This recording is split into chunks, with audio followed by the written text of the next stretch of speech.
হনুমানজির মন্দিরে কেন ঢুকতে পারলাম না? আর এখানে লেখা ছিল আমার প্রাণের শহর Bankura. Hey everyone, welcome back to another mini blog. জানি আবারও বেশ কিছুদিন কন্টিনিউ ভিডিও দিতে পারছি না, কারণটা হলো আমার কলেজ এক্সাম, যেটা আজ 2 মাস ধরে স্কেডিউল হয়েই চলেছে। এনিওয়েজ, এত এক্সাম প্রেশার আর নিতে পারা যাচ্ছিল না, তাই ননদিনীর সাথে আজ গার্লস ডে আউটের প্ল্যানটা বানিয়েই ফেললাম। বাড়ি থেকে বেরিয়ে সোজা চলে গিয়েছিলাম বাড়ির সামনেরই একটা পার্কে, যেটার নাম ছিল গন্ধেশ্বরী উদ্যান।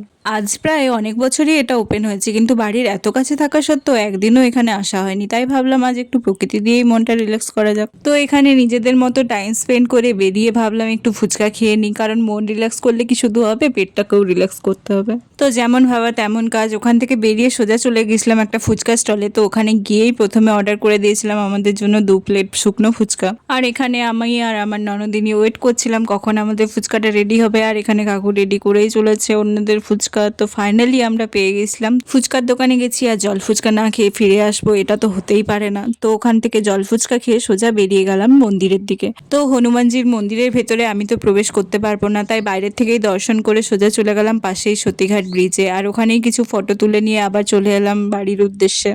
আর বাড়ি ফেরার পথে কিনে নিয়েছিলাম পপকর্ন আর আইসক্রিম, যেটা আমাদের জন্য তো ছিলই, আর বিশেষত ছিল এই যে আমাদের ছোট্ট পাপ্পি বেলার জন্য।